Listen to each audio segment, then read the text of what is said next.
gospel of our Lord Jesus Christ according to Luke.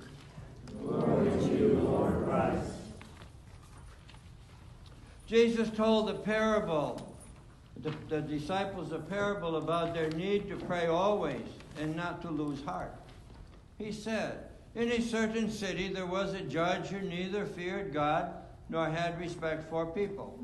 In that city there was a widow who kept coming to him and saying, 'Grant me justice against my opponent.'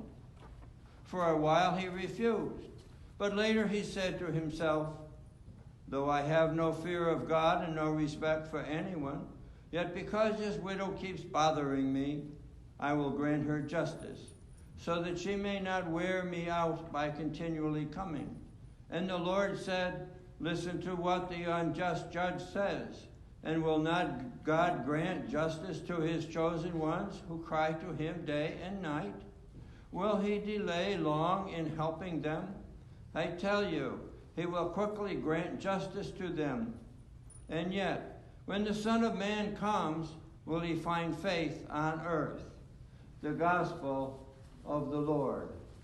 Praise to you, Lord Christ.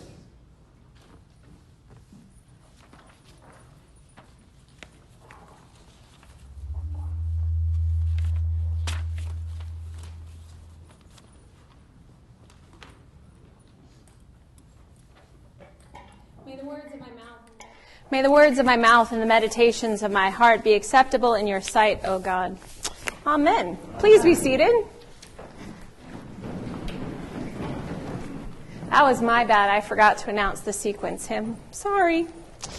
Amazingly enough, we're all a little human, and we all seem to make some mistakes, especially when we get busy in life. And I don't know if you've noticed, but the pace of life seems to be just getting busier and busier. The demands of caring for our health, our families, ourselves, not to mention the demands of our jobs or the organizations we volunteer with. Lots of us are wrestling with an unwieldy load. And we're one missed alarm or 3 unopportune red lights away or 1 lost paycheck from all of this life sort of crumbling apart. Despite all of that, many of us put on a really good front. We look like we've got it all together.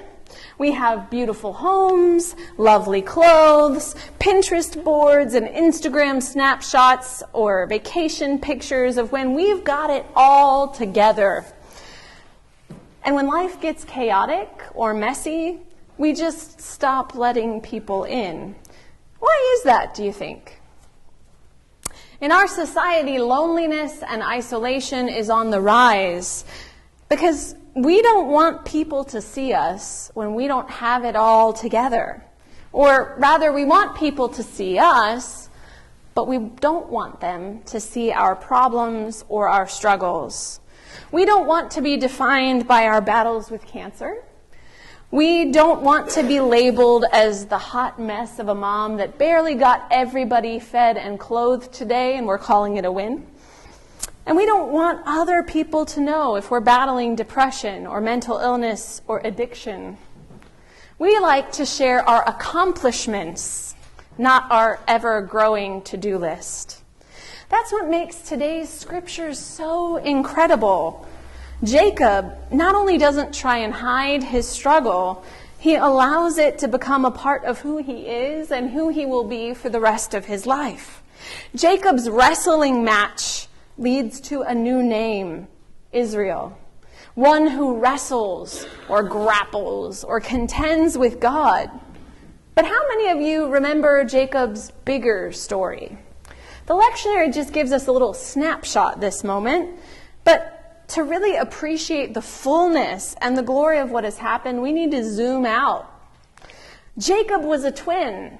He was the brother to Esau, son of Isaac and Rebekah. He was a descendant of Abraham, whom God made a covenant with that promised through his line and his children, he would bless the entire world.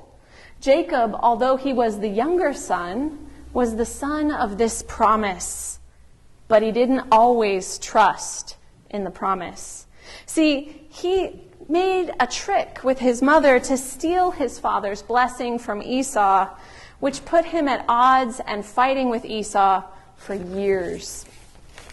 Jacob then goes off and attempts to marry Rachel, his dream girl, only to be similarly deceived and is wed to Leah instead. He goes on to work for his father-in-law Laban and is eventually allowed to marry Rachel as well. And over the course of many years, Jacob's father-in-law continues to cheat him and swindle him.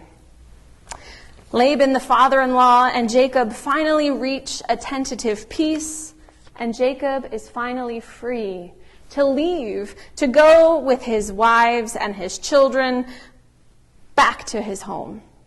But on the way home, he has to pass through the land of his brother Esau, the brother that he tricked. Maybe it's his years of being tricked by Laban, but he realizes the need for peace and reconciliation. So Jacob sends a message of peace, only to hear from his messengers that Esau is on the way with an army. And it's in the face of this looming disaster when Jacob stands on the brink of losing everything that he loves, that he must decide how to prepare. And that is where we entered today's little snapshot of the story. So Jacob prays, and he calls on the promises that God has already made to make his descendants more numerous than he can count. And after praying, he selects some gifts, some animals, and some emissaries to go ahead to Esau to make peace, to buy him off. So while the gifts go on ahead, Jacob camps, and he waits, and everything he owns and everyone he loves is at risk. And Jacob is left alone to doubt, to fear, to wonder, am I the biggest fool ever to send everything ahead? And there, Jacob encounters a man, an angel, an emissary, a messenger of God. But instead of offering Jacob words of reassurance, Jacob and the man begin to battle and wrestle. Not unlike brothers, the men wrestle throughout the night.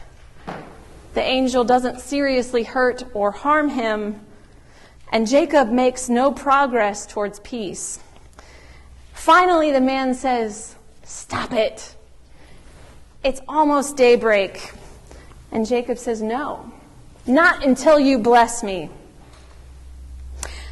Not until you give me the reassurance that I need." So the man says, "Well, what's your name?" As if he didn't already know. And he says, "Jacob," which means heel snatcher. Because Jacob was born grabbing at his brother's heel, grappling with his brother. And Jacob finds himself now with a new name, Israel, one who grapples with God and men and wins. Jacob is astounded. He renames the place that he stands the face of God. And he marvels that he was spared. Isn't it amazing how God will allow us to wrestle through the night and throughout our lives? We cry out all the time for reassurance, for healing, for a promise that no matter how dark the night is or how dark our circumstances are, we cry out to hear that everything will be all right. Jacob calls the place the face of God and marvels that he was allowed to see God face to face and live. Now, throughout the rest of Genesis, we see that Jacob is often called Israel, and Jacob is given this new name in private. But he chooses to tell others of the story. He chooses to allow himself to be defined by his wrestling with God. Why? I don't think I would brag about my fights with God, but I think it's because of what happens in the next chapter. Jacob doesn't just wrestle with God over what will happen. He receives the confirmation that to receive reconciliation is to receive and see the face of God. Because the day does dawn, And Jacob, now Israel, continues his journey. And he meets with Esau. And he finds himself embraced. The brothers weep and they hug. And Esau tries to refuse Jacob's gifts and bribes. But Jacob insists. Perhaps because he feels that these gifts are a way to make amends and make a path forward. And then Jacob says something really amazing. What a relief it is to see your smiling face, Esau. It is like seeing the very face of God. Twice in as many days, Jacob sees the face of God. He sees God at night in his struggle, and by day in the face of his brother. It's a good thing to wrestle with God. When we struggle in the darkness of a broken world, we can't always see the way forward. When we face ill health, job loss, fighting in our homes or in our family, when we fear for the future and for those that we love, it is good to wrestle with God. For it is when we grapple and in our perseverance of faith, we say, I am not giving up on you, God, and I won't let you go. When we demand an account of the covenant promise, it is there that we will see the face of God, and we will find that God has been with us all along in the struggle. All of us have an invitation in our lives to live like Jacob, now Israel. In our baptism, we are receivers of a covenant promise that we are sealed as Christ's own forever. And we make promises ourselves to seek and serve Christ in all persons. And in a few weeks, on November 3rd, we're going to renew our baptismal promises. And if you would like to enter into these promises for the first time and to be baptized, or you have a loved one who would like to be baptized, please let me know. Because as Christians, we have a lifelong invitation to seek out the face of God in those we meet, and especially those that we wrestle with. In our grappling attempts to live out our promises, we find our answers in perseverance, in the repeated response, we will, with God's help. Not only do we have a promise that we will see God face to face in heaven, we get to meet God here as we are reconciled to God and our brothers and sisters by the life, death, and resurrection of Jesus, the Christ, our Emmanuel, God with us. We are reconciled to one another as we make peace. In a handshake or a hug, we see God face to face. So yes, we've got a lot of work to do out there in a broken world. Some issues we may wrestle with God to understand for the rest of our lives. And that's okay. For it is in wrestling with God that we are blessed to carry forward. In the fall, all of humanity lost the ability to be in right relationship with God and one another. Relationships this side of heaven always take work. But I hope we can learn from Jacob that the struggle is worth it. In our lifetime together as the church, we will wrestle. We will grapple with the holy texts and what do they mean. We may grapple with one another as we disagree, but we will also see God face to face in each other, in the promises made, the miracles of promises kept. And we will persevere in prayer and in hope and petition for the promised not yets, the healings awaited, and the hopes deferred. And we'll see God together at the table and in the struggles of ourselves and others. Struggles that may remain a battle, but a battle fought with grace. The world does not need any more Christians or any more churches pretending that they have it all together.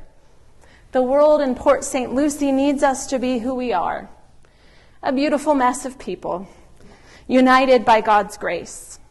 People who persevere in hope, cling to our covenant promises, and share the stories of the blessings we've received in the midst of our struggles. Let's be people who share our struggles, and together we'll see the face of God.